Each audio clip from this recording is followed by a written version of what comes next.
Hello বন্ধুরা, আজকে আমরা সকালে কালী মন্দিরে পুজো করেছিলাম। তো দেখো ওইদিকে সবজি কাটা শুরু হয়ে গিয়েছে, বৌদি সবজি কাটছিল আর ওইদিকে আমার ছেলে রান্না করা স্টার্ট করে দিয়েছে। তো দেখতেই পাচ্ছ কি সুন্দর নাড়া দিয়ে রান্না করছে।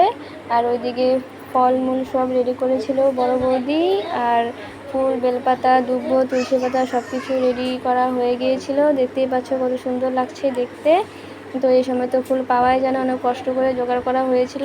আর বাবা দিকে খিচুড়ি রান্না করা শুরু করে দিয়েছিল।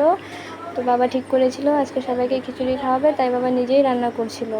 আর ওইদিকে আমি শিব পুজো শুরু করে দিয়েছিলাম। আজকে শ্রাবণ মাসের 2য় সোমবার, তাই আমি শিব পুজো করছিলাম আর জল ঢালছিলাম। তো আজকে তোমরা কে কে 2য় সোমবারে জল ঢেলেছো অবশ্যই আমাকে কমেন্ট করে জানিও। আর আমার ভিডিওটা কেমন লেগেছে সেটা অবশ্যই জানাবে। আর ভিডিওতে লাইক কমেন্ট করতে একদমই ভুলবে না, পারলে একটা শেয়ার করে দিও। টাটা, বাই বাই, আজকে এই পর্যন্তই।